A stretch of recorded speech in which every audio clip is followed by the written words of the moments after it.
একটি হারানো বিজ্ঞপ্তি। গতকাল পুতুল আক্তার নামে 19 বছর বয়সী একটি মেয়ে বাড়ি থেকে হারিয়ে গেছে। চাচা, আপনি অবৈধ একটা কথা বলি। চাচা, আপনার যদি কোনো আপত্তি না থাকে, আমি চাচা পুতুলটা বিয়ে করতে চাই। আমি ওর দায়িত্ব নিতে চাই। চাচা, আপনি আমাদের বিয়ের ব্যবস্থা করেন। তোমার মায়ে কি মানবো আর গ্রামের লোকজন কি বলবে? এই জীবনটা তো আমার মায়ের না চাচা, এই জীবনটা সমাজের মানুষেরও না। এই জীবনটা যেহেতু আমার, সিদ্ধান্ত আমার চাচা। সেই ছোটবেলা থেকে পুতুলটা দেখতেছি চাচা। ওর এই কষ্টের জীবন আমার সহ্য হয় না চাচা। চাচা, একটু ভালোবাসা পাইলে, একটু যত্ন পাইলে পুতুলের সাথে সুখী আর কেউ হবে না চাচা। ওর জন্য আমার অনেক মায়া হয় চাচা। আজকে খুব একটা বিশেষ কারণে আপনাদের সামনে ফেসবুকে লাইভে এসেছি। আজকে আমি আপনাদেরকে একটা মেয়ের গল্প বলবো। মেয়েটার নাম পুতুল। পুতুল এই মেয়েটি মানসিকভাবে সম্পূর্ণ সুস্থ নয়, আবার পুরোপুরি অসুস্থও নয়। ওর এই রোগের নাম ফাংশনাল সাইকোসিস। পুতুলের চারপাশের মানুষজন, ওর আশপাশ, পরিবার, সমাজ, আমরা চাইলেই পুতুলকে অনেক ভালো রাখতে পারতাম। দরকার শুধু ছিল এতটুকু ইচ্ছের। এবার মূল কথায় আসে। এই পুতুল মেয়েটি গত কদিন ধরে নিখোঁজ, অথচ আজকে তার বাবা তার বিয়ে ঠিক করেছে। পুতুলের ছোটবেলা থেকে ইচ্ছে ছিল, তার নিজের বিয়ে নিয়ে কত স্বপ্ন ছিল, কত উৎসাহ ছিল, অথচ আজকে তার বিয়ের দিন, আর বাড়ি সাজানো হচ্ছে, কিন্তু মেয়েটা নিখোঁজ। পুতুলের এই নিখোঁজ হওয়ার পেছনেও এই সমাজ ব্যবস্থা, আমি, আপনি, আমরা সবাই দায়ী। আপনারা আমাকে মহৎ ভাবতে পারেন, তাতে আমার কিছু যায় আসে না। আমার এই এতটুকু প্রচেষ্টায় যদি একটা নিষ্পাপ মেয়ের মুখে হাসি ফোটে, বললাম না হয় মহৎ। আপনারা কেউ যদি পুতুলের কোনো খোঁজ জানেন, দয়া করে এই লাইভে দেওয়া ঠিকানায় সুবর্ণপুরে ওর নিজের বাড়িতে একটু পাঠিয়ে দিন প্লিজ। তুমি ফিরে এসো। তোমাকে আর শিকলে বন্দি থাকতে হবে না।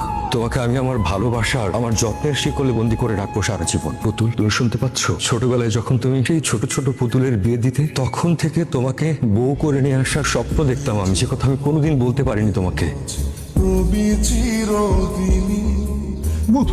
আমার না বলে কইতেছো সুন্দর লাগতেছে। আমি মফিদুল, ওই 2 গ্রাম পরে পুরান গ্রামে আমার বাড়ি। পুতুলটা আমি রাত্রে বেলায় খুঁজে পাইছি।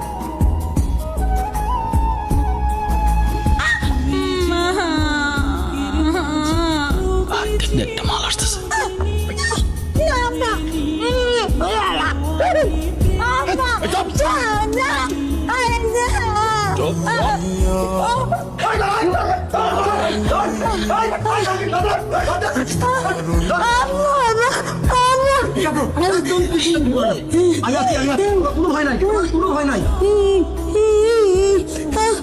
তুমি কে মা? আমি পুতুল।